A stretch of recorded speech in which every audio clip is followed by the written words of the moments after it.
Hi friends, good evening. So every trader చేసే the most mistakes ఏవైతే ఉన్నాయో, so ఆ మిస్టేక్స్ని ఈరోజు ఈ వీడియో రూపంలో మీకు తెలియజేయాలని నేను ఇష్టపడుతూ ఉన్నాను. ఓకే, బిగినర్స్ కానీ లేకపోతే ఇంటర్మీడియట్ కానీ ఎవరైతే ఉన్నారో ట్రేడ్ చేసేటప్పుడు మేజర్ మిస్టేక్స్ ఎక్కడ జరుగుతాయి, ఈ మిస్టేక్స్ని మనం అవాయిడ్ చేస్తే మనము ట్రేడింగ్ జర్నీలో చాలా సక్సెస్ఫుల్ ట్రేడర్గా మనం అవ్వచ్చు అనమాట. ఓకే, సో ఫస్ట్ మిస్టేక్ మనం ఎక్కడ ల్యాక్ చేస్తామంటే డిసిప్లైన్ అనే ఏరియా దగ్గర మనం ఫస్ట్ చేసే మిస్టేక్ అనమాట. సో ఏం చేస్తాము అంటే మనము డిసిప్లైన్గా ట్రేడ్ చేయము. అంటే డిసిప్లైన్గా ట్రేడ్ చేయడము అంటే చూడండి, ఇక్కడ మనం చూస్తున్నాం కదా, establish entry, exit and stop loss before entering the trade. So ఒక ట్రేడ్లోకి మనం ఎంటర్ అయ్యేటప్పుడే మనము ఈ త్రీ పాయింట్స్ని మనం క్రైటీరియా కింద తీసుకొని ట్రేడ్లోకి ఎంటర్ అవ్వాలన్నమాట. ఓకే, సో మెయిన్ హెడ్లైన్ చూడండి, plan your trade, trade your plan. So ఒక ట్రేడ్ను మనం తీసుకునేటప్పుడు ప్లాన్ చేయాలి, అండ్ మనం ఎట్లయితే ప్లాన్ చేసుకుంటున్నామో అట్లాగే ఎగ్జిక్యూట్ చేయాలన్నమాట. ఓకే, సో బట్ మనం ఒకసారి ఎంట్రీ తీసుకున్న తర్వాత ఫోమో ఉంటుంది మనకి, ఏమని తీసుకున్న దగ్గర నుంచి మార్కెట్ అప్ సైడ్ మూవ్ అవుతుందో అవ్వదో, రివర్స్ అయిపోద్దేమో, లేకపోతే 10 పాయింట్స్ లాస్ వచ్చేసింది ఎగ్జిట్ అయిపోదాం, లేకపోతే స్టాప్ లాస్ను ఇంకా లాంగ్గా ట్రైల్ చేద్దాం.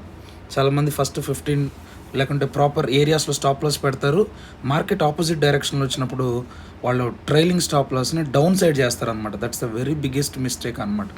సో ఎప్పుడైనా కూడా డిసిప్లిన్ అంటే ఏంటి అంటే, ఒక ట్రేడ్లోకి మనం ఎగ్జిక్యూషన్ చేసేటప్పుడు లేకపోతే ఒక ట్రేడ్లోకి వెళ్ళేటప్పుడు ఎంట్రీ వాల్యూ ఎక్కడ, స్టాప్ లాస్ ఎక్కడ, ఎగ్జిట్ ఎక్కడ, ఈ మూడింటిని మనం ప్లాన్ చేసుకుంటేనే మన ట్రేడ్ అనేది సక్సెస్ అవ్వడానికి ఛాన్సెస్ ఎక్కువ ఉంటాయి అన్నమాట.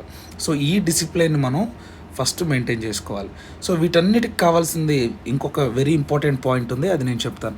నెక్స్ట్ మనకి ట్రేడ్లోకి వెళ్ళేటప్పుడు కావాల్సింది ఏంటంటే పేషెన్స్. ఏంటి పేషెన్స్ అంటే, మనము ప్రతి మూని క్యాప్చర్ చేయాలని మనం ట్రేడ్లో మనం ప్లాన్ చేయకూడదు అనమాట. చూడు, ఒక 2 మంచి క్యాండిల్స్ పడితే మనం వెళ్ళిపోతాం అనమాట ట్రేడ్లోకి, అది అప్ సైడ్ కానీ డౌన్ సైడ్ కానీ. అట్లా కాదనమాట, మనము ఒక సెటప్ని ప్లాన్ చేసుకోవాలి, లేకుంటే ప్రిపేర్ చేసుకోవాలి. ఈరోజు మార్కెట్ ఓపెనింగ్స్ని బట్టి, లేకపోతే గ్యాప్ అప్ ఓపెన్ అయిందా, గ్యాప్ డౌన్ ఓపెన్ అయిందా, ఫ్లాట్ ఓపెన్ అయిందా, ఓకే, న్యూస్ ఏముంది. సో వీటన్నిటిని బేస్ చేసుకుని ఒక ప్రాపర్ ప్లాన్ లేకపోతే ఒక ప్రాపర్ సెటప్ని మనం ప్లాన్ చేసుకున్న తర్వాతే మనం పేషెంట్గా ఆ సెటప్ ఫుల్ఫిల్ అయ్యేంత వరకు, ఓకే, సో ఈ ఏరియాస్లో నేను సి తీసుకోవాలి, ఈ ఏరియాస్లో నేను పీ ట్రేడ్స్ తీసుకోవాలి అని ఒక ప్రాపర్ సెటప్ని మనం ప్లాన్ చేసుకొని అప్పుడు మాత్రమే ఆ సెటప్ని ఆ రోజు సాటిస్ఫై అయితేనే మనం ట్రేడ్ చేయాలి. అప్పుడు మన ట్రేడ్ సక్సెస్ అవుతుంది. అట్లా కాకుండా మార్కెట్ ఎట్లా మూవ్ అవుతుందో అట్లాగా మనం ట్రేడ్స్ తీసుకుంటా ఉంటే మనకు ఖచ్చితంగా లాసెస్ అనేవి ఎక్కువ ఉంటాయి అన్నమాట. సో ఎప్పుడు మనకి డిసిప్లిన్ వస్తుంది, ఎప్పుడు ఈ పేషెన్స్ మనకు వస్తుంది అంటే, మనము ట్రేడ్ తీసుకునేటప్పుడు మనకు ఒక కాన్ఫిడెన్స్ రావాలన్నమాట. ఇక్కడ ఎంట్రీ తీసుకుంటే ఇక్కడ దాకా ఎగ్జిట్ ఉంటుంది, ఇక్కడ నేను స్టాప్ లాస్ పెట్టుకోవచ్చు అనేది ఒక కాన్ఫిడెన్స్ రావాలి. ఓకే, ఈ సెటప్ ఖచ్చితంగా 90% ఈ సెటప్ మార్కెట్లో వర్క్ అవుతుంది. ఓకే, సో ఈ సెటప్ సాటిస్ఫై అయితేనే నేను ట్రేడ్ చేస్తాను. సో ఒక మంచి కాన్సెప్ట్ అనేది మనకు రావాలన్నమాట. ఈ కాన్సెప్ట్ మనకు ఎప్పుడు వస్తుంది అంటే, మార్కెట్ మీద అండర్స్టాండింగ్ ఉండాలి, మార్కెట్ని అర్థం చేసుకోవాలన్నమాట, ఎట్లాగా ట్రేడ్ చేయాలి, ఒక కాన్సెప్ట్ మనకు తెలిసి ఉండాలన్నమాట. అట్లా కాకుండా మార్కెట్ని గ్యాంబ్లింగ్ లాగా ట్రేడ్ చేస్తే ఖచ్చితంగా ఫెయిల్ అవుతాం అనమాట. కాబట్టి ఒక మంచి కోర్స్ని లేకపోతే ఒక మంచి ట్రేడింగ్ ప్యాటర్న్ని మనం అలవాటు చేసుకోవాలి, నేర్చుకోవాలి అనుకుంటే నేను వెరీ గుడ్ కోర్సెస్ నేను ప్రొవైడ్ చేస్తున్నాను. విత్ ఇన్ షార్ట్ టైంలో మార్కెట్ని చాలా బాగా అర్థం చేసుకోవడానికి డిస్క్రిప్షన్లో నెంబర్ ఉంది, కాంటాక్ట్ అవ్వండి. థర్డ్ వచ్చేసరికి వెరీ ఇంపార్టెంట్ థింగ్ వచ్చి రిస్క్ మేనేజ్మెంట్. ఈ రిస్క్ మేనేజ్మెంట్ అనేది చాలా ఇంపార్టెంట్ అనమాట. ఎప్పుడైనా ప్రాఫిట్స్ని మనం పర్సంటేజెస్లో క్యాలిక్యులేట్ చేస్తాం, కానీ లాసెస్ని ఎప్పుడు కూడా పర్సంటేజెస్లో క్యాలిక్యులేట్ చేయం. ఎన్ని పాయింట్స్ అయినా స్టాప్ లాస్ ఇస్తాం, ఎంత రివర్స్ అయిపోతున్నా మార్కెట్లో వెయిట్ చేస్తాం, కానీ మార్కెట్ మన డైరెక్షన్లో మూవ్ అవుతున్నప్పుడు ఎక్కువసేపు ట్రేడ్లో మనం వెయిట్ చేయలేం అనమాట. సో ఈ రిస్క్ని మనం మేనేజ్ చేయలేం. ఎంతసేపు ట్రేడ్లో ఉండాలి, ఎక్కడ ఏ ఏరియాస్లో మార్కెట్ బ్రేక్ డౌన్ అయిపోతే మనం ట్రేడ్ నుంచి బయటకు వచ్చేసేయాలి. ఈరోజు నేను ట్రేడ్ తీసుకున్నాను అంటే ఎంత పర్సంటేజ్ నేను లాస్ చేసుకోవాలి అనేది ప్లాన్ చేయం.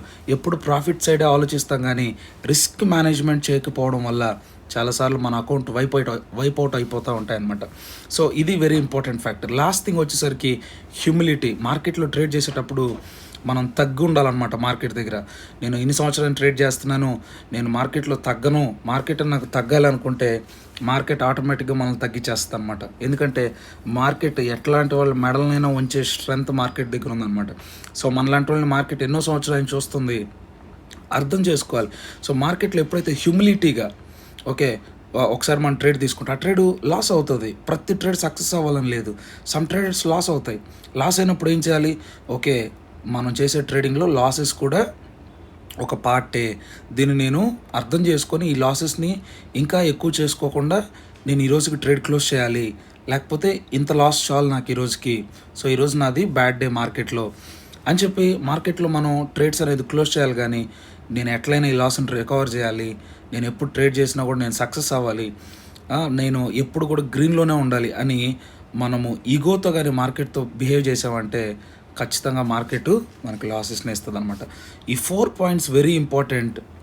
ఈ 4 పాయింట్స్ని మనం ప్రాపర్గా డిసిప్లైన్తో చేయాలన్నా, పేషెన్స్తో చేయాలన్నా, రిస్క్ మేనేజ్మెంట్ మెయింటైన్ చేయాలన్నా, హ్యూమిలిటీ కావాలన్నా మనకు ప్రాపర్ సైకాలజీని మనం బిల్డ్ చేసుకోవాలి.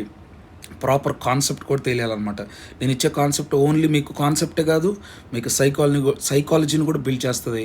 ఇంట్రెస్ట్ ఉంటే డిస్క్రిప్షన్లో నెంబర్ ఉంది, మీరు దాన్ని కాంటాక్ట్ అవ్వండి guys. Okay, thank you so much.